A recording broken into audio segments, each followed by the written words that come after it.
안녕하십니까. 투자손자병법 일부 최은정입니다.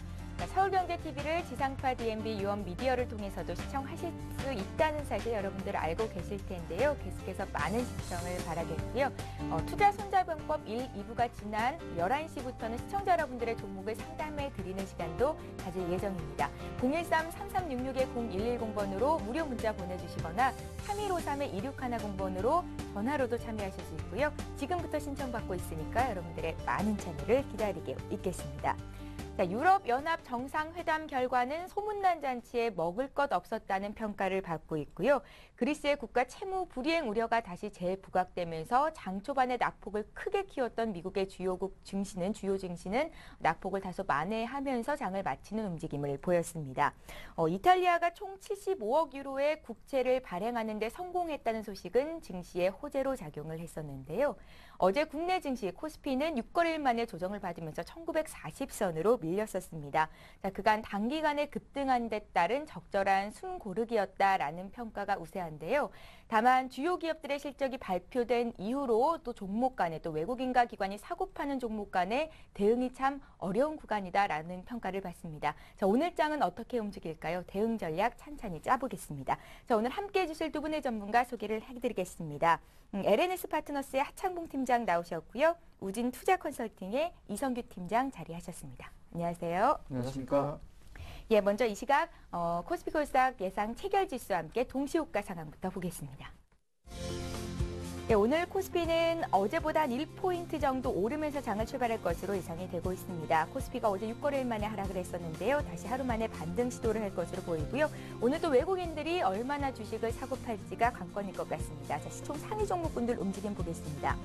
자, 올해 사상 최고 실적을 기록할 것으로 예상이 되면서 증권사들이 잇따라 목표 주가를 상향 조정하고 있습니다. 삼성전자가 어제 0.8% 정도 밀렸었는데요. 오늘도 추가적으로 한 0.2% 정도 빠지면서 지금 현재 또 1%로 늘어나고요. 좀 빠지면서 장을 출발할 것으로 예상이 되고 있고요. 어제 현대차 3인방의 흐름이 굉장히 좋지 못했었는데요. 오늘은 반발 매수가 좀 들어옵니다. 현대차가 1.6% 강세 출발이 예상이 되고 있고 기아차는 0.16% 소폭 오르면서 장을 출발할 것 같습니다. 어제 현대모비스가 실적에 대한 우려가 부각되면서 7% 이상이나 급락한 측면이 있었는데요. 오늘도 추가적으로 한 2% 정도 더 빠지면서 장을 출발할 것으로 예상이 되고 있고요. 어제 4% 밀렸던 LG화학은 강보합권 출발이 예상이 되고 있습니다. 그 밖의 종목들 흐름도 좀 더 살펴보면 한국전력의 강보합, 삼성생명도 강보합권에서 장을 출발할 것으로 보이고 어제 금융주들은 비교적 괜찮은 움직임을 보였었는데요. 오늘은 신한지주가 보합권, KB금융이 0.3% 정도 조정을 받으면서 장을 출발할 것으로 보입니다. 달러화가 강세를 보였다는 소식에 유가는 좀 하락을 했었는데요. SK이노베이션은 2% 가까이 크게 오르면서 장을 출발할 것 같고요. 반면에 S-오일은 보합권 내 출발이 예상이 되고 있습니다. 자, 이어서 코스닥 상황도 함께 보겠습니다. 자, 코스닥 지수는 어제 2거래일 연속 하락이었는데 오늘도 추가적으로 좀 더 하락하면서 장을 출발할 것 같습니다. 0.12포인트 정도 510선 보합권 내 출발이 예상이 되고 있고요. 시총 상위 종목군들 움직임 보면 어제 3% 밀렸던 대장주죠. 셀트리온이 오늘도 추가적으로 좀 빠지면서 장을 출발할 것으로 예상이 되는데요. 36,700원 선의 시초가를 형성할 것으로 보입니다. 자, 2위 종목인 다음은 보합권 내 출발이 예상이 되고 있고 안철수 연구소가 어제 4%대로 급락했었는데요. 오늘은 3% 정도 더 밀리면서 또 11만 4천원 선 시초가를 형성할 것으로 보입니다. 지금 이제 순위로는 한 7위 정도까지 밀려 있는 상태고요. 그 밖의 종목들 흐름 좀 더 보겠습니다. OCI 머티리얼즈는 1.48% 강세 보이면서 오늘장 시장 대비해서 강하게 출발할 것으로 보이고요. 반면에 메디포스트가 최근 들어서 강하게 좀 두들겨 맞고 있습니다. 어제 10% 하락, 오늘도 5% 더 조정이 나올 것으로 보입니다.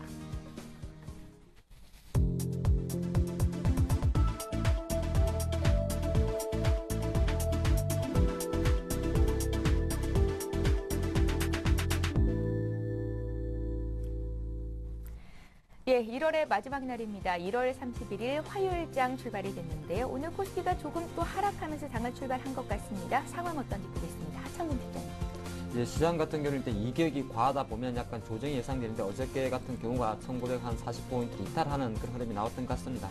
오늘 같은 경우도 사실 이제 밤새 유럽 쪽은 조금 안 좋았습니다만은 미국 시장 자체가 어떤 전야 후방 조사를 마감했기 때문에 또 그 마감했다는 점이 좀 있고 어제 국내 증시가 약간 자동 접종을 선두에서 선반영됐다는 측면을 생각하면 오늘 소폭의 반등이 좀 기대된다 말씀을 드리겠고 아침 시가 같은 경우는 약 보합세 출발하는 모습입니다. 1940포인트 정도 출발하는데 현재 뭐 울산 이탈 같은 경우는 벌써 최근에 한 9거래일 연속 이어져 오다가 한 빠진 거기 때문에 단기적인 수급은 좀 부담스러울 수 있습니다만은 밑에 1935포인트 그리고 더 보수적으로 봤을 때는 1915포인트에 대한 단기 11선이나 21선 수급이 상당히 견고하기 때문에 참 그렇게 부정적으로 볼 것만 아니다. 그리고 타이밍적으로는 약간 전일 선 조정에 따른 기술적 반등이 좀 요구된다 말씀을 드리겠고 아침에 수급 잠깐 시가총액 종목 잠깐 살펴보면 삼성전자는 글쎄 한 111만 원 정도에서 어저께도 약간 제자리 그림을 좀 해준 것 같습니다. 근데 어저께 가장 기관들도 많이 팔고 외국인도 한 700 정도 매도가 나온 중에서 가장 많이 판 섹터가 자동차 종목인데 일단 현대차 같은 경우는 역시나 0.37% 반등하면서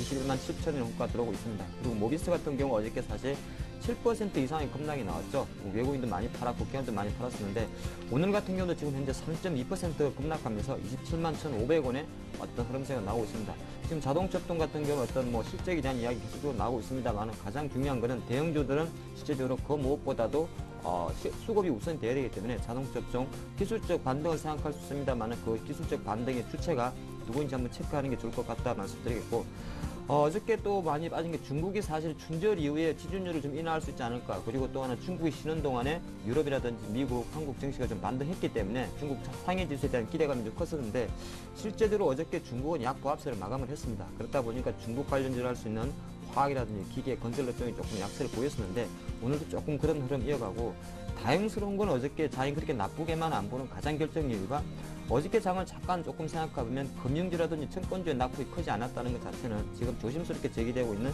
신유동성 장세가 그렇게 한 번만에 끝난 건 아니다 이렇게 볼 수가 있겠습니다. 수급 잠깐 들어온 거 보면 아침 같은 경우는 외국인이 한 130억 정도 매도가 조금 나옵니다. 그 매도가 나오고 있고 오랜만에 기관 특히 기타 법인 쪽에서의 매수가 들어오면서 기관이 한 40억 정도 매수가 들어오고 있는데 일단은 장 초반이기 때문에 일단 뭐 오늘도 외국인이 매도가 나오는지 그리고 기관이 매수 들어왔는지에 대해서는 한번 체크해야 될 사항인데 그래서 외국인 매도 자체가 오늘 다시 공격적으로 좀 나올 것 같지는 않다. 장 초반에는 아무래도 어저께에 이어서 약간 자동차 쪽에 매도세가 조금 쏟아지지 않나 말씀드리겠고 베이시스는 여전히 좀 견고한 수준입니다. 1.8 정도 나오기 때문에 오늘도 프로그램 부담은 조금 없지 않을까 그렇게 생각해 볼 수 있겠습니다. 예. 자, 오늘 코스피는 2.70포인트 오르면서 장을 출발했습니다. 1943.25의 수가를 형성을 했고요. 코스닥도 소폭의 오름세로 장을 출발했는데요. 상황 어떤지 보겠습니다. 이성규 팀장님. 네, 그 코스닥 상황 같은 경우는 0.4% 상승한 512선에서 출발하고 있는 상황입니다. 일단 코스피 대비해서는 상승폭이 좀 더 크다고 이렇게 볼 수가 있겠고요. 일단 그 원인들을 보게 되면 일단 최근에 들어서 코스닥 장세가 어느 정도는 그 하방 경직을 계속해서 좀 이뤄가고 있는 그런 모습입니다. 물론 테마성 자금들이 그동안 많이 빠졌던 것들이 그 원인 중에 하나라고 볼 수도 있겠고요. 그래서 어차피 그런 것들은 일부 종목군들에 몰렸기 때문에 오히려 코스닥이 좀 더 안전해 보인다라고 오늘은 말씀을 드릴 수가 있겠습니다. 그래서 상승세는 좀 더 가파르다고 볼 수가 있겠는데 지금 현재 그 시총 상위주들을 보게 되면 거의 대부분의 종목들은 지금 상승하는 그런 모습 보여주고 있습니다. 뭐 일부 CJ50이 0.4%대 하락세를 보여주고 있고요. SK브로드밴드가 0.15%대 하락세이고 메가스터디가 0.3%대, GS홈쇼핑이 1.2%대 그리고 네오이지게임즈가 0.12%대 하락세를 제외하고는 대부분의 시총의 상위주 종목들은 상승하는 모습 보이고 있고요.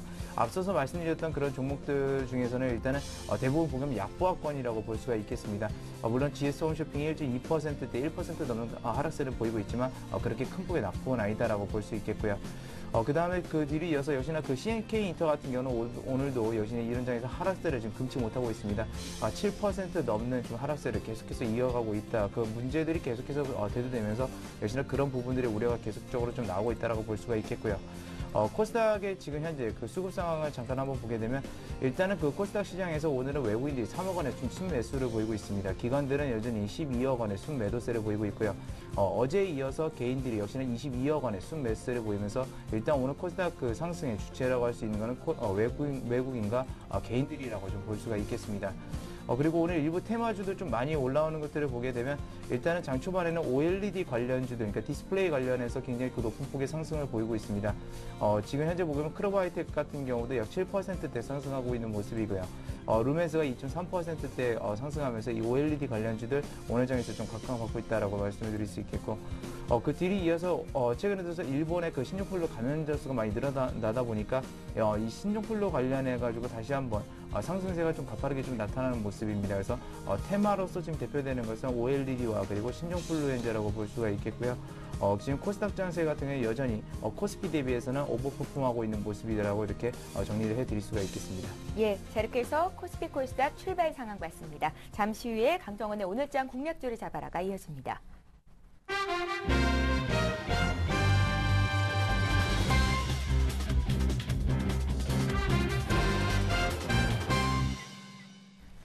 예, 강정원의 오늘장 공략주를 잡아라 시간입니다. 오늘도 역시 강정원 전문가 화상통해서 불러봅니다. 안녕하세요. 네, 안녕하세요. 예, 어제는 태양광 관련주들이 일제히 급등하면서 주셨던 신성 솔라에너지도 장중에 6%나 급등하는 움직임을 보였었는데요. 근데 장중 변동폭이 좀 컸었습니다. 다시 한번 AS 해주시고요. 오늘 종목 주십시오. 네, 신성솔라에너지 어제 오퍼레이션 상승하는 모습을 보였었는데 장이 좀 급락하면서 조정을 받은 모습을 보여주고 있습니다. 최근에 그 물가가 급상승하는 모습을 좀 보여주고 있고, 근데 이란발에 대한 리스크적인 우려, 이런 부분들이 태양광인 대체 에너지에 대한 기대감과 어떤 모멘텀이 발생되고 있는 그런 상황입니다. 신성솔라에너지 계속적으로 보유 전략으로 제시하도록 하겠습니다. 예, 신성 솔라에너지는 들고 가도 괜찮겠다 하셨고요. 오늘장 시가 공략주는 어떤 종목 보십니까? 네, 오늘 시가공략주는 비상교육을 제시해드리겠습니다. 97년도에 그 비유와 상징이라는 국어 교재 출판사에서 출발하면서 이 자율학습사인 완자 이런 브랜드의 성장성을 거쳐서 이 전문 교육 기업으로 성장하고 있는 그런 회사고요. 중고등 교과서와 더불어서 초중고등 학습 교재를 만드는 교육 출판 사업과 초중고등학교 온라인 강의를 제공하는 이 러닝 사업, 그리고 모의고사 서비스와 오프라인 강의를 제공하는 직영 입시 학원 등의 학원 사업을 영위하고 있는 그런 회사라고 보시면 될 것 같습니다. 투자 포인트는 두 가지 줄 수 있는데요. 첫 번째는 공교육의 정책적인 공교육 중심의 정책적인 그 변화를 줄 수 있고, 또한 디지털 교과서 관련 모멘텀을 줄 수 있는데요. 올해는 그 총선과 대선이 있습니다. 여당과 야당의 공통 관심사가 역시 이제 무상교육 부분인데, 1호 대선 후보인 여야 그 후보군들 모두 교육과 관련된 이슈를 중요하게 지금 생각하고 있는 상황이고, 이런 부분들이 올 한 해에는 교육주들이 좀 모멘텀을 형성될 수 있는 그런 여지가 좀 있다라고 보시면 될 것 같고요. 교과서를 중심으로 사업을 육성하겠다는 아주 큰 틀을 좀 갖고 있는 상황이고, 이 교과서의 컨텐츠를 가지고 있는 이 비상교육이 주가가 다시 리레이트 될 수 있는 그런 좀 여지가 있다라고 보시면 될 것 같고요. 2015년도까지 그 초중고등학교 모든 교과서가 디지털로 전환이 됩니다. 비상교육이 이 컨텐츠를 보유한, 교과서 컨텐츠를 보유한 유일한 업체로서 스마트 기기 확산을 대비해서 이미 이제 그 동사의 경영진뿐만 아니라 여러 가지로 좀 투자를 해온 상황이고, 이미 그 3, 4년 전에 디지털 전환 쪽에 투자를 많이 한 상황입니다. 그런 결실이 올해부터 나타날 것으로 좀 기대가 되고 있는 상황이고요. 이에 따른 영업이익 증가와 더불어서 이 성장성 프리미엄도 기대해 볼 수 있다라고 보시면 될 것 같습니다. 또한 그 애플도 그 지난 19일입니다. 뉴욕의 구겐하임 박물관에서 디지털 교과서 상에서 상호 작용이 가능한 다양한 기능이 부과된 아이북 2를 선보이면서 디지털 교과서 시장 진출을 선언했는데, 출판은 글로벌 출판 업체와 함께 이 맞춤 교육이 가능한 그런 전자 교과서를 출시할 계획으로 알려져 있는 상황이고, 현재 아이북 2는 그 교육의 목적을 둔 전문 태블릿 PC라는 점에서 이 교육 산업의 큰 패러다임으로 좀 변화가 예상되고 있는 상황이고, 이제 교육 산업은 핵심 콘텐츠와 태블릿 PC 이런 전자 칠판 이런 IT 기기 속 교육 솔루션과 이 플랫폼에 이르기까지 이 사업의 범위가 크게 확충될 수 있을 것으로 전망되고 있어서, 이런 성장성이 좀 장기적으로 동사의 어떤 모멘텀을 형성될 수 있는 그런 모습으로 보시면 될 것 같고요. 두 번째는 그 기술적인 파동을 좀 기대할 수 있는 부분인데요. 이 차트를 보시면 동사가 최근에 주가가 급상승한 모습을 보였습니다.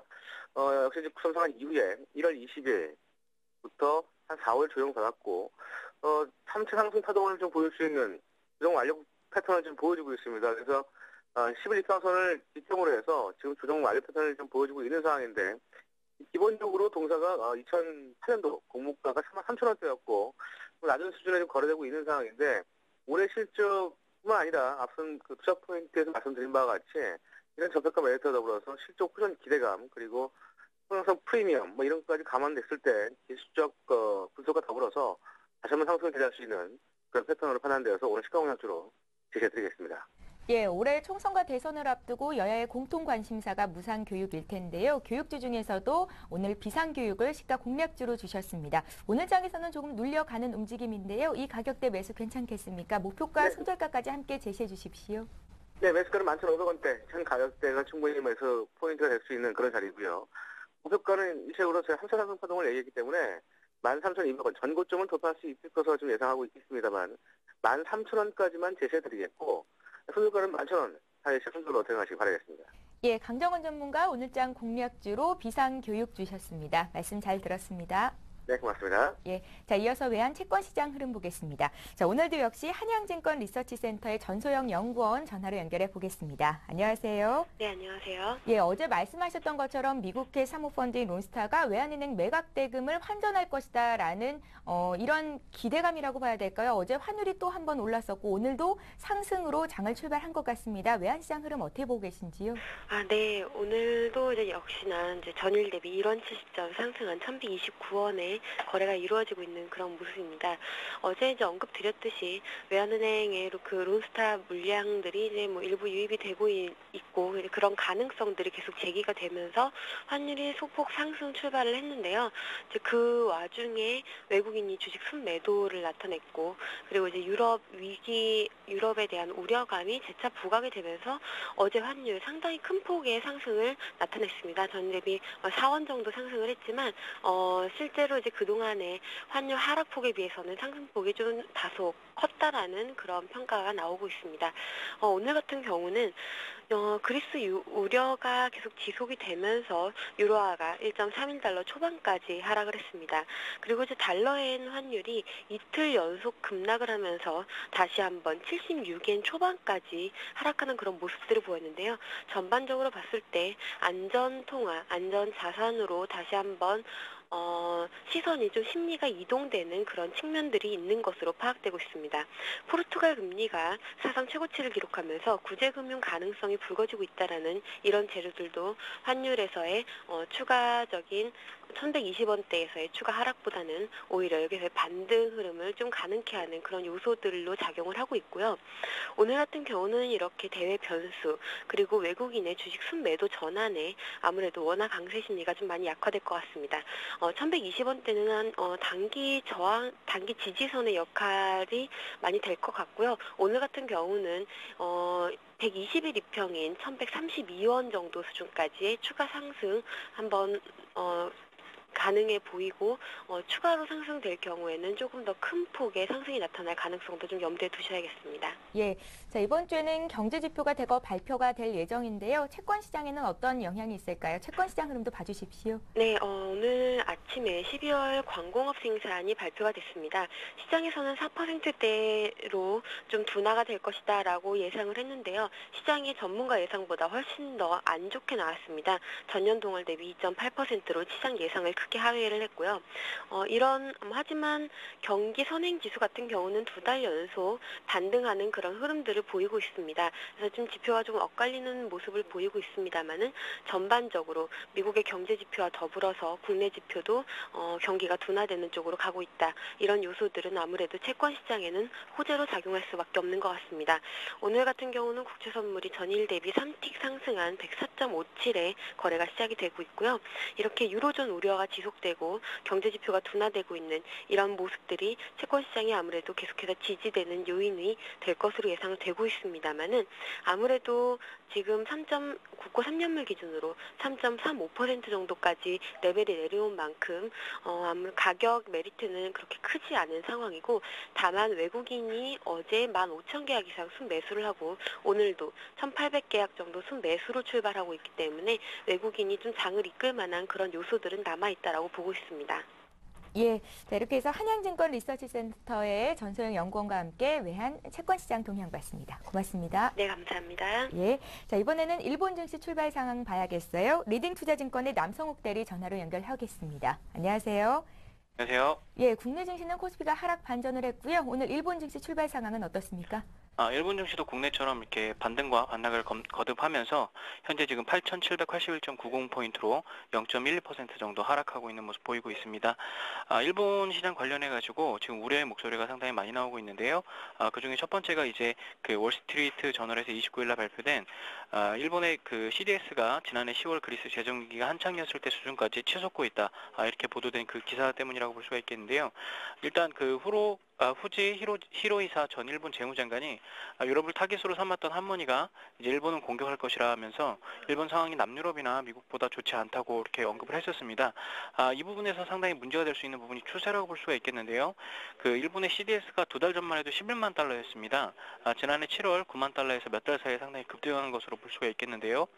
미국의 그 DTCC 그러니까 청산 예탁 결제기관에서 그 DTCC에서 따르면 일본의 CDS 비용이 1년 사이에 40%가량 늘어났다고 그 통계를 내고 있고요. 최근 CDS 상승은 일본 경제를 둘러싸고 비관론이 퍼지면서 시작됐다고 볼 수가 있겠습니다. 현재 일본의 정부 부채는 1,085조엔, 그러니까 우리나라 돈으로 하면 1경 5,847조 원이라고 보면 되겠고요. 일본 경제 규모의 2배인 미국과 이제 비슷한 수준이라고 볼 수가 있겠습니다. 그리고 이 부분에 대해서 이제 문제가 쉽게 개선될 조짐을 보이지 않고 있고요. 올해 4월 개시되는 일본 정부 예산이 93조 2천억 엔으로 편성이 됐었습니다. 이 가운데서 세금이 전체의 45%에 불과하고 나머지는 채권 발행으로 충당할 예정이라고 보이고 있고, 그러니까 결론을 내리자면 일본은 이미 심각한 부채 중독 그 증세를 보이고 있다, 이렇게 보실 수가 있겠고요. 현재 시장에서 그 2007년, 2003년 같은 경우에는 그 달러 캐리나 엔 캐리가 이제 그 시장을 이끌었다고 볼 수가 있겠는데요. 최근 들어서는 이제 유로 캐리 관련된 얘기가 나오고 있기 때문에 이런 부분이 이제 금리가 높은 국가들로 옮겨가면은 이제 일본으로 자금이 유입되기는 좀 힘들 수가 있다. 때문에 일본은 지금 상황이 어떻게 보면 전환점이 될 수가 있기 때문에 투자나 M&A 부분을 적극적으로 할 필요가 있겠고요. 이런 기업들을 주목해서 보실 필요가 있겠습니다. 일본 파나소닉에서 중국 리튬 전지 이제 생산을 검토하고 있다는 것도 어떻게 보면 하나의 투자라고 보실 수가 있는 상황이 될 수 있겠고요. 파나소닉이 이제 그 하이브리드 차하고 전기 자동차에 탑재하는 리튬 이온 전지를 2014년부터 중국에서 생산하는 방안을 검토하고 있다고 그 보도가 됐었고요. 그동안 일본 업체들은 전기차, 노트북, 모바일폰에 사용되는 리튬 이온 전지 기술 유출을 우려해서 일본 내에서만 이제 첨단 전지 공장을 운영을 해왔었습니다. 이것도 어떻게 보면 엔고에 대처하는 기업들의 하나의 움직임이라고 보실 수가 있겠고요. 이런 움직임들을 상당히 중요하게 보셔야 투자하시는 데 좋다, 이렇게 설명을 드리겠습니다. 예, 리딩투자증권의 남성욱 대리와 함께 일본 증시 출발 상황 그리고 이슈들 체크해봤습니다. 고맙습니다. 감사합니다. 예, 자 지금 시각이 9시 20분 남짓 됐는데요. 시장 흐름 다시 한번 보고 전략 짜겠습니다. 시황센터 연결합니다.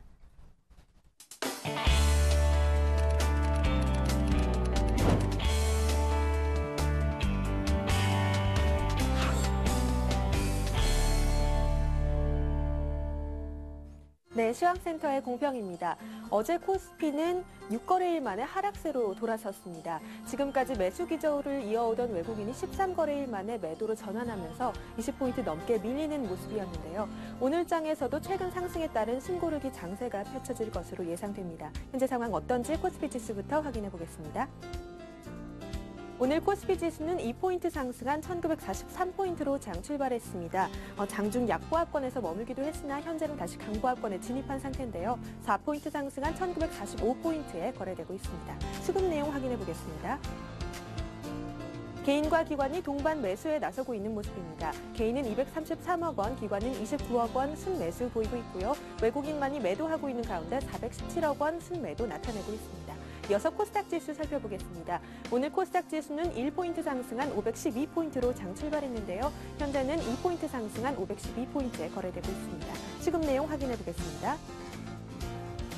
개인만이 나홀로 매수에 나서고 있습니다. 35억 원 순매수 나타내고 있고요. 기관과 외국인이 동반 매도에 나서고 있는 가운데 기관은 11억 원, 외국인은 7억 원 매도 우위 나타내고 있습니다. 이어서 코스피 시가총액 상위 종목들 살펴보겠습니다.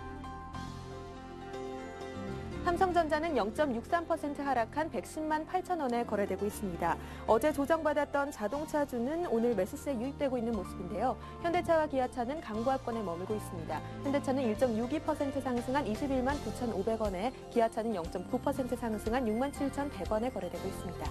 다음 종목들 살펴보겠습니다. 현대중공업은 2%대 강세 보이고 있는데요. 30만 5,500원에 거래되고 있습니다. 한국전력은 0.7% 상승한 27,450원에 하이닉스는 0.76% 상승한 26,450원에 거래되고 있습니다. 다음 종목들 살펴보겠습니다. SK이노베이션은 강보합권에 머물고 있는데요. 16만 7,500원에 거래되고 있습니다. LG는 1.25% 하락한 7만 1,100원에 SK텔레콤은 강보합권에서 14만 2,500원에 거래되고 있습니다. 이어서 코스닥 시가총액 상위 종목들 살펴보겠습니다. 먼저 서울반도체는 2%대 급등세 기록하고 있는데요. 2만 5천 원에 거래되고 있고요. 포스코 ICT는 강보합권에서 8,890원에, CJENM은 0.6% 상승한 3만 1,450원에 거래되고 있습니다. 다음 종목들 살펴보겠습니다. SFA는 3.5% 강세 보이고 있습니다. 56,200원에 거래되고 있고요. 동선은 0.7% 상승한 32,250원에, 포스코캠텍은 강보합권에서 16만 1,100원에 거래되고 있습니다. 다음 종목들 살펴보겠습니다. SM은 4.8%대 강세 보이고 있는데요. 56,200원에 거래되고 있고요. OCI 머티리얼즈는 0.4% 상승한 8만 8,000원에, 파라다이스는 강보합권에서 9,030원에 거래되고 있습니다. 지금까지 시황센터에서 전해드렸습니다. 저는 1시간 후에 다시 찾아오겠습니다.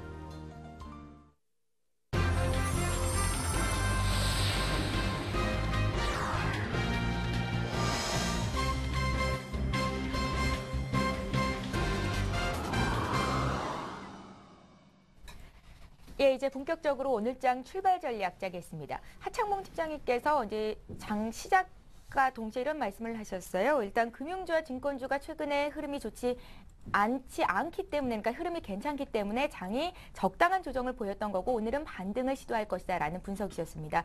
그런데 종목별로 대응하기는 참 어려운 것 같은 게요. 현대모비스 실적 안 좋다고 어제 빠지고 오늘 빠지고 뭐 단기간에 너무 많이 빠져서 투자자분들 뒤통수 맞은 격인 것 같거든요. 자동차주 좀 먼저 좀 봐주십시오.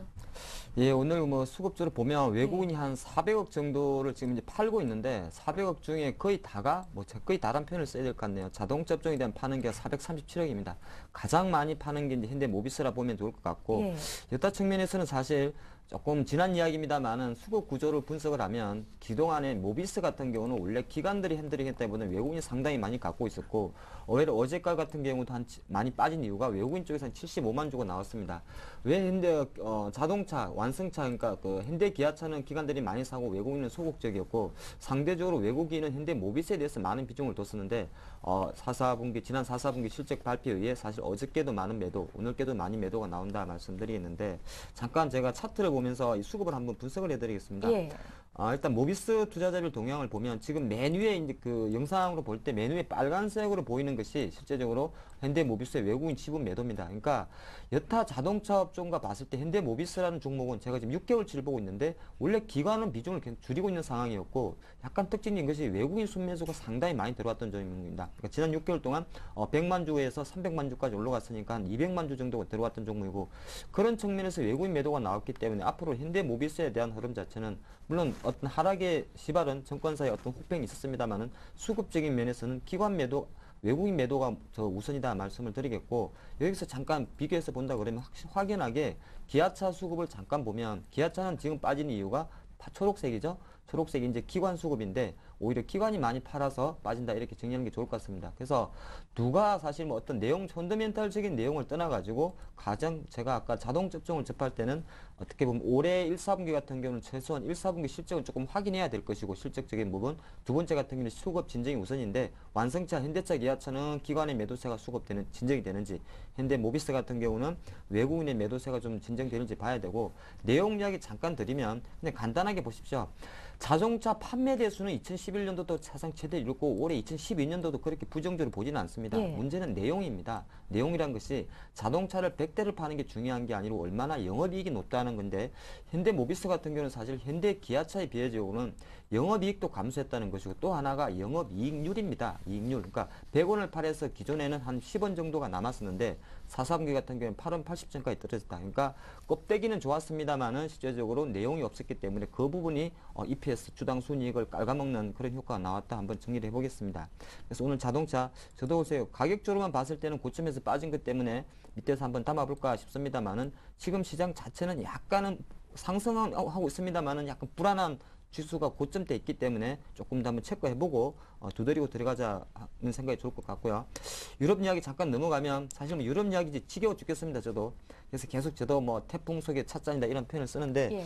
어저께 같은 경우도 사실 유럽은 한 1% 빠졌죠. 근데 미국 같은 경우는 또 한 전약 보험을 땡겼는데 그리스 문제, 포르투갈 문제는 지금 채무 디폴트 리스크 때문에 계속적으로 좀 난항을 이루어지고 있고 밤새 그나마 미국이 좀 반등할 수 있는 모멘텀은 아무래도 2차 그리스에 대한 2차 구제 금융안에 대해서 조금 이번 달 2월 초에 잘 되지 않을까. 그리고 그런 것 때문에 신재정 협약 또 ESM에 대한 합의가 좀 나올 수 있지 않을까 그런 게 나왔고 뭐 그리스 그러나 포르투갈 뭐 CDS 프리미엄 올라가는 거 요거 수치 제가 외울 필요는 없을 것 같고 실제적으로 유럽 쪽은 계속적으로 그냥 2월 달도 1월에 이어서 진행형이다 해석하는 게 좋을 것 같고 역시나 그런 상황에서 미국이 사실 어제 미국 지표는 조금 안 좋았습니다. 미국은 지표는 안 좋았는데도 전약 휴강으로 당겼다는 데에서는 어떻든 시장의 힘은 미국에 대해서 긍정적인 신호를 보내고 있다 정리를 해보겠는데 잠깐 지표 하나 이야기만 하면 어제 미국에 좀 나온 지표가 미국의 어떤 소득은 증가를 했는데 실제적으로 저축을 많이 해버리고 소비를 안 했다는 거죠. 근데 미국 경제는 사실 소비 역할이 상당히 중요한데 실제적으로 미국의 소비자들은 돈을 좀 많이 벌었는데 돈을 쓰기는 아직 경기가 불안하기 때문에 실제적으로 소비를 많이 하지 않았다. 이것 때문에 시간 지표를 안 좋게 해석한 거고 미국의 저축률이 한 4% 정도 된다 그럽니다. 그래서 제가 볼 때는 뭐 굳이 이 수치만 보시고 미국 사람들이 계속적으로 돈을 많이 벌어가지고 저축만 한다고 단정 짓기는 조금 어렵습니다만은 중요한 거는 소비 지표가 조금 안 좋았다는 거 한번 정리해 보겠고 예. 잠깐 종합주가지수 제가 다시 보겠습니다. 항상 그 시장에서 제일 중요한 것이 제가 그냥 앞으로 그렇게 보시면 좋을 것 같아요. 지수가 1950포인트가 중요한 게 아니고 그 과정이 어떻게 올라왔냐입니다. 급하게 올라오게 되면 실 수밖에 없는 것이 그런 흐름이다 말씀드리겠는데 지난주부터 아마 그 똑같은 말씀을 드린 것 같아요. 1950포인트에서 지수가 3, 4일 정도 쉬어졌기 때문에 중요한 거는 움직여야 된다는 것인데 그 움직임 자체가 어저께는 밑으로 내려왔다는 것이고 그런 상태에서 오늘의 조정은 실제적으로 오늘 여기서 바로 되돌리기는 조금 힘들고 오늘 해외 시장이 다시 한번 유럽이 기술적 되돌림을 해주고 유럽, 미국 시장 같은 데 반등을 해주면 다시 한번 2차 랠리를 갈 수 있다. 제가 판단할 때 테크니컬 분석이나 수급 분석으로 봤을 때는 여기서 쉽게 꺾일 것 같지는 않기 때문에 대형주 아직까지 조금 담지 못하시는 분 그리고 대형주 담잔이 좀 팔아가야 될 고민하시는 분은 조금 더 한 템포 기다려보자 말씀드리겠습니다. 예, 이성규 팀장님은 오늘장 체크 포인트를 어디에 두고 계신지요? 네, 일단 아무래도 유럽 얘기를 말씀 안 드릴 수가 없을 것 같습니다.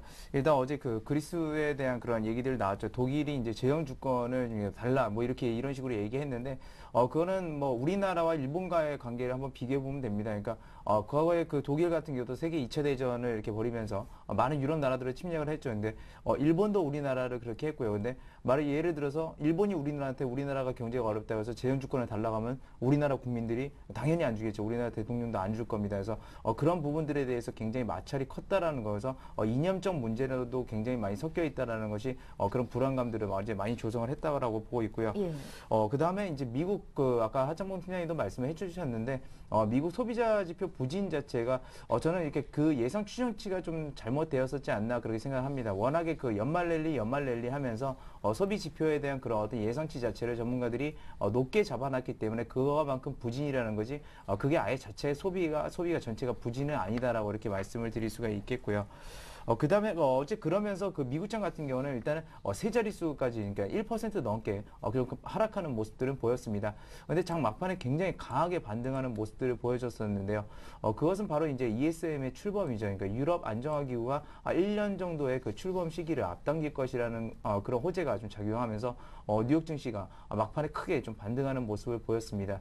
근데 이 부분과 함께 얼마 전에 이제 버냉키 의장이 저금리 기조를 2014년까지 유지하겠다라는 그런 발언도 했었습니다. 예.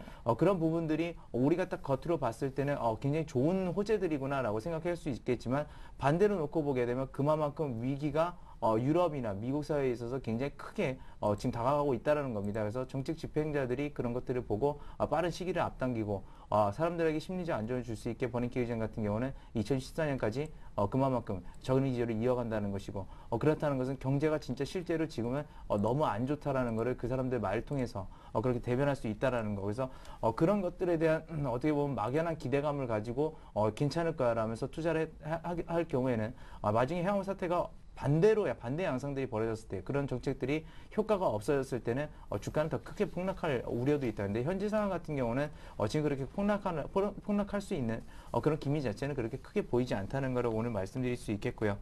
일단은 그 1900 최근에 들어서도 역시나 어제도 말씀드렸던 부분하고 똑같은 건데 1925선에서 1965에 어느 정도 기간 조정이라든지 그런 정도의 그 숨고르기 장세는 좀 필요한 장세라고 이렇게 말씀을 드릴 수가 있겠습니다. 그래서 그런 부분들 좀 체크를 하시면서 상방으로 방향을 틀기 위해서는 가장 중요한 것은 뭐 유럽 문제도 있지만 유럽 문제 자체가 지금 보시게 되면 그렇게 우리나라 증시라든지 전 세계 증시에 크게 영향을 미치는 부분들이 점차적으로 줄어들고 있습니다. 결국 뭐냐면 미국의 경제 지표 그리고 각국의 경제 지표들이 정말 좋아지는가 안 좋아지는가 그 부분에 초점을 맞추고 그에 맞는 기업들을 고르는 것이 향후의 투자 전략 오늘 장에서도 그런 기업들을 고르는 것이 가장 좋은 투자 전략이다라고 이렇게 말씀을 드리겠습니다. 예, 자, 두 분의 전문가께 구체적인 업종별 투자 전략을 듣기에 앞서서 잠시 증권사 리포트 살펴보고 가겠습니다. 현대증권 투자 컨설팅 센터의 오은수 연구원 전화로 연결합니다. 안녕하세요. 네, 안녕하십니까. 예, 먼저 오늘은 어떤 업종에 관심을 가지면 좋을지부터 들어볼까요? 예, 일단 IT 업종입니다. 예. 외국인들이 어제 오늘은 이제 매도를 하고 있지만 그 금액은 크지 않고요. 지난 10일 이후에 외국인들이 매수한 금액이 5조 7천억 원 가량이 됩니다. 이 중에서 전기전자 업종을 가장 많이 샀는데요. 1조 4천억 원을 전기전자 업종을 사는데 썼습니다. 왜 이렇게 IT를 많이 샀을까라는 의문을 던질 수 있는데요. 일단 국내 IT 기업들이 올해도 좀 유명하다고 이제 보기 때문이죠. 그 근거는 대략 세 가지 정도가 될 것 같습니다. 일단 미국 IT 기업들의 실적이 양호했다는 부분이죠. 마이크로소프트나 인텔, IBM의 실적 발표치가 예상치 상회했고 애플도 순이익이 전년 대비 100% 넘게 급증하면서 4분기에 선방했던 것으로 나왔습니다. 경험적으로 미국의 IT 기업들이 어떤 실적 구조라든지 투자 계획을 발표했을 때 국내 관련 부품 업체들이 분명히 상승 동력이 됐었고요. 애플의 실적 성장은 아이폰의 부품 공급을 하는 우리 국내 업체들에도 분명히 수혜가 되었던 부분이 있습니다. 이렇게 국내 기업들이 주목받고 있다면은 경쟁 업체들의 상황은 어떨까요? 경쟁 업체들은 좀 상당히 부진한 모습이었죠. 나냐라든지 이노테라의 4분기 영업 실적이 여전히 부진했고요. 적자의 늪에서 빠져나오지 못했습니다. 이렇게 계속해서 적자가 일어날 경우에 그에 따른 어떤 설비 투자 금액이 감소할 수 있고요. 그에 따라서 미세 공정 전환 속도가 느려지면서 원가 경쟁력도 약화되는 악순환이 계속해서 반복된다는 거죠. 일본의 엘피다도 이번에 미국의 마이크론과 대만의 나냐와 함께 경영통합 구상을 발표했는데요. 반한국 업체의 어떤 형성이라는 점에서 주목을 받긴 했지만 이들 업체들의 어떤 연합은 그만큼 경영 환경이 나빠졌다는 것을 의미한다고 볼 수 있기 때문에요. 그렇게 볼 수 있을 것 같습니다. 이런 상황 속에서 이제 그 국내 기업들의 실적이 나쁘지 않았다는 부분, 특히 이제 삼성전자 같은 경우에는 유럽 재정위기가 불거졌던 4분기에도 영업이익을 5조 3천억 원 가량을 이제 발표를 했고요. 또 올해도 역시 투자 계획을 제대로 또 발표를 했습니다. 여기서 특징적인 부분은 이제 반도체 이외에도 비메모리 쪽에 그에 대한 투자를 9조 원 가까이 늘리겠다고 이제 발표를 했기 때문에 이제 메모리 반도체 쪽 이외에도 이제 다른 쪽에서도 또 이제 선두권을 이니셔티브를 잡기 위한 이런 움직임들이 나오고 있다는 부분에서 여전히 좀 그리고 오늘뿐만 아니라 올해 그 전반적인 시장에서 IT를 좀 봐야 되지 않을까 좀 보고 있습니다. 예, IT 업종이 올해도 대안이 될 수 있겠다라는 말씀인데요. 최근 들어서 외국인들이 오늘은 아니지만 금융과 IT를 담고 있는 모습은 확인이 되고 있습니다. 자, 오늘 투자 전략 좀 세워주십시오. 예, 일단 오늘은 좀 시황 가능성이 높다라고 생각이 들고요. 지금 최근에 보면은 그 나오는 경제 지표들이 대부분 다 이제 좀 부진한 숫자들을 보여주고 있습니다. 미국의 4분기 GDP 성장률이 2.8%에 그쳤고요. 이러한 성장도 재고 투자의 기여도가 1.9%포인트라는 점에서 아무래도 올 1분기 성장에 대한 좀 우려감이 남아있는 상황입니다. 우리나라 역시도 지금 1월 무역 수지가 지금 적자 전환이 예상되는 상황이고요. 이렇게 좀 실물 경기가 둔화되고 있는 상황에서 지수가 지금 박스권 상단까지 올라와 있는 거고요. 이렇게 박스권 상단까지 올라온 부분은 펀더멘탈에 기여했다기보다는 아무래도 유동성 효과 때문이라고 봐야 되겠죠. 유동성 효과라는 것은 말 그대로 돈의 힘으로 증시가 밀어올리는 겁니다. 이렇게 이게 이어지려면은 외국인이 더 사거나 기관이 더 사야 됩니다. 그런데 외국인은 이미 지난 8월 미국의 신용등급 강등 이후에 팔았던 부분만큼 거의 대부분 다 사들였고요. 따라서 단기간 동안 박스권을 채운 만큼 유입 강도는 좀 둔화될 가능성이 높다라고 보고 있고요. 기관 역시도 마찬가지입니다. 지금 1900선 넘어가면서 주식형 펀드에서 환매가 계속해서 일어나고 있죠. 지난주 금요일 하루 만에 1조 6천원가량의 자금이 유출이 됐습니다. 물론 특정 사모펀드가 이제 청산됐기 때문에 일회성 요인이긴 하지만 아무래도 투시권의 매수 여력도 그만큼 줄어들었다고 볼 수 있는 거죠. 연기금도 매수가 좀 주춤한 상황이고 결과적으로 이렇게 놓고 본다면은 기관이나 외국인들의 매수 여력은 약간 좀 그 정체돼 있다고 본다면은 일단 지수는 좀 박스권 상단에서 좀 기간 조정을 거칠 가능성이 높다라고 좀 볼 수 있겠습니다. 예, 현대증권 투자 컨설팅 센터의 오은수 연구원과 함께했습니다. 말씀 잘 들었습니다. 감사합니다. 예, 자 계속해서 오늘장 출발 전략 이어가겠습니다. 자, 하 팀장님, 앞서서 이제 연구원도 말씀을 하셨지만 펀드 환매가 지속이 되고 있다고 합니다. 기관에서 투신이 어제도 좀 많이 팔았다고 하죠. 어떤 업종을 팔았나 좀 봤더니 자동차, 화학, 조선이었고 외국인들은 최근 금융과 IT를 사는데요. 업종별 전략 어떻게 짜면 좋겠습니까?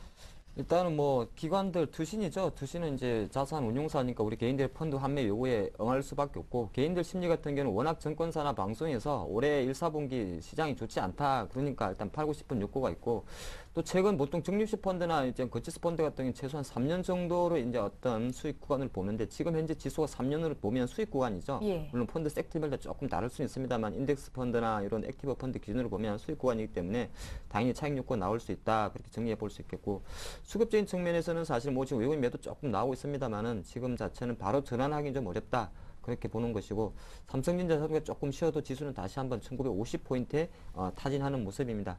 여기까는 제가 생각한 것과는 달리 금융하고 제가 아침에 시작할 때 증권주하고 금융주가 좀 반등하지 계속 이어갈 수 있다 말씀드리는데 오늘은 의외로 또 그쪽은 쉬고 조선이라든지 이런 업종에 대해서 조금 상승세가 나오는 것입니다.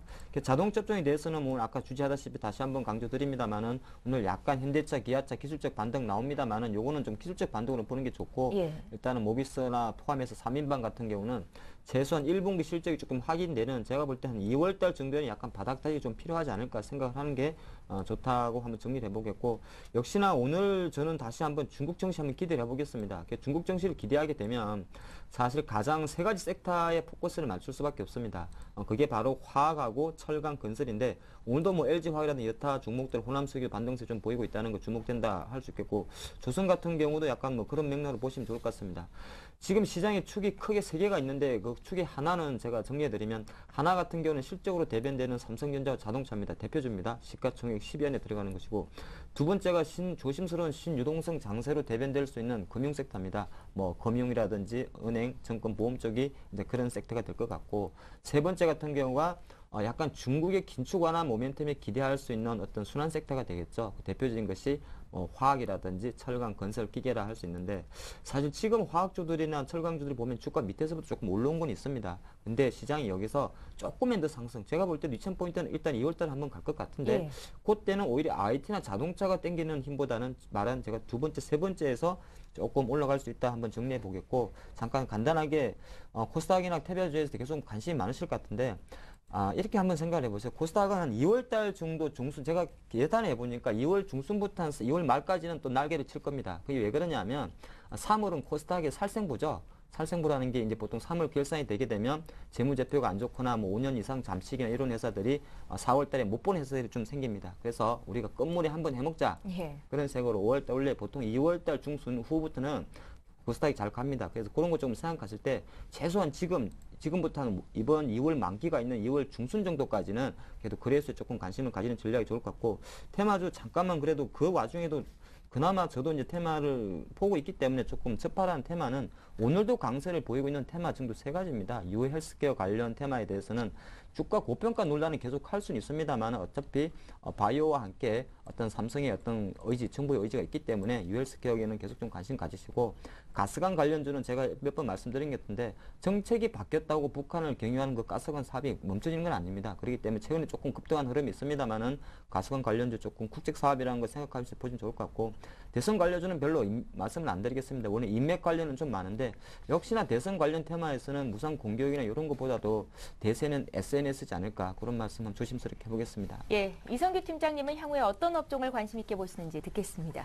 네, 일단 저도 앞서서 말씀해 주셨던 그런 부분들에 굉장히 많이 동의를 하고요. 예. 그 중에서도 저는 첫 번째로 이제 꼽고 싶은 것은 이제 조선중공업 업종이라고 이렇게 지금 언급을 해드리겠는데 그 조선중공업이 사실상 그 유럽의 의존도는 뭐 상당히 큽니다. 누구나 많이 알다시피 그래서 상당히 커서 그런 것들에 대한 어떤 위기감들이나 그런 것들도 많이 작용하고 최근에 그래서 중공업 관련주도 굉장히 그러니까 작년 한 해도 놓고 보면 굉장히 큰 폭으로 하락을 했고요. 그런데 그런 점들을 봤을 때 지금 현재 같은 경우는 전반적으로 그러니까 조선에 대한 그 수주 자체도 힘들고 경기 자체도 어렵다 보니까 어느 쪽으로 많이 가냐면 이 해양 플랜트 쪽으로 많이 갑니다. 이제 해양 플랜트가 이제 대표적으로 많이 쓰이는 곳은 어디냐면 해상 풍력 쪽에서도 그렇게 많이 쓰이게 되고요.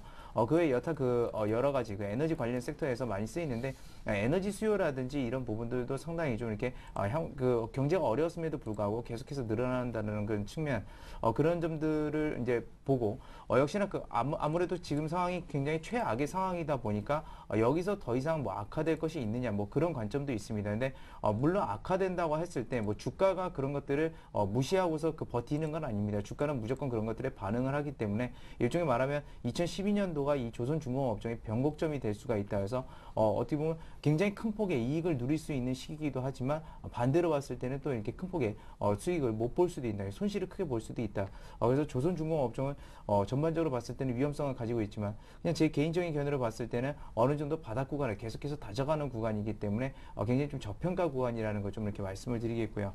두 번째 같은 경우는 역시나 그 앞에서 말씀드렸던 에너지 부분과 연관되는 이제 석유화학 업종입니다. 석유화학 업종이 작년 그 말부터 계속적으로 해가지고 그 정제 마진 부분들이 별로 좋지 못하다 보니까 상당히 실적 부분들이 예상치보다 저조하게 됐는데 최근에 들어서 유가가 계속해서 고공행진을 하고 있죠. 그래서 그리고 어제 같은 경우는 오펙에서 그러니까 유가의 적정 가격이 $100라는 얘기를 했습니다. 그만큼 $100 기준에 맞춰서 그런 것들을 조절한다는 얘기인데 $100 정도가 된다고 한다면 이 우리나라 석유화학 그러니까 정유주들이나 석유화학주들의 그 어떤 정제 마진 부분들에 대해서 이익률이 어느 정도 보장이 됩니다. 그렇기 때문에 1분기부터는 이 석유화학 섹터들에게 있어서 이익은 어느 정도 보장해 준다라는 걸 좀 말씀을 드리겠고요.